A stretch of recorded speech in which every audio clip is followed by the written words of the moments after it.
একের পর এক দেশের জন্য গৌরব অর্জন করছেন পাহাড় রত্না ঋতুপর্ণা চাকমা।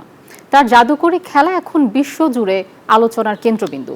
ঋতুপর্ণার জন্মস্থান সূত্রে পার্বত্যাঞ্চলের মানুষের গর্ব এখন দ্বিগুণ। এশিয়ান কাপে ঋতুপর্ণার জোড়া গোলে স্বাগতিক মিয়ানমারকে হারিয়ে ইতিহাস করায় উচ্ছ্বসিত পার্বত্য অঞ্চলের মানুষ। ফাতেমা জান্নাত মুমুর তথ্যচিত্রে ডেস্ক রিপোর্ট।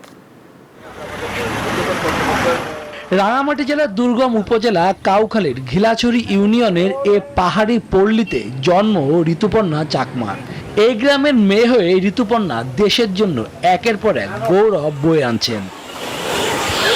বান্ডেল থাকলে প্রতি সেনমানিতে টাকা বাঁচবে।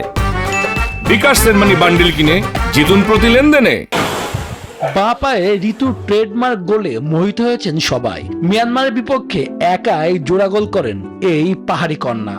তার জাদুকরী পারফরমেন্সে আনন্দে ভাসছে তার মা, আত্মীয় স্বজন ও গ্রামবাসী।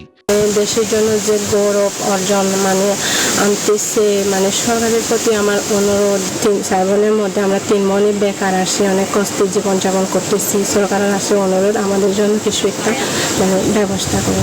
মেয়ের এমন জয়ে বার্ধক্যের মধ্যেও আনন্দের কমতি নেই মা বসুবতী চাকমার। এগুলো আমাদের তো শুদ্ধ আশীর্বাদ এবং সত্য বললাই সারা বাংলাদেশে আশীর্বাদে দোয়া করিবি বিশ্বাস খেলে ঋতুপর্ণার এমন অর্জনে গর্বিত তার শিক্ষকও।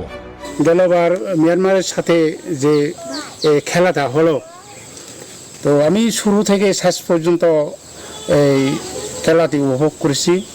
তো যাক, সবে মিলে এই মোটামুটি চমৎকার লাগলো আমার।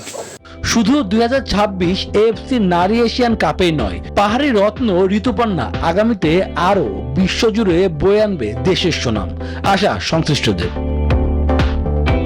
Sports desk, news 24।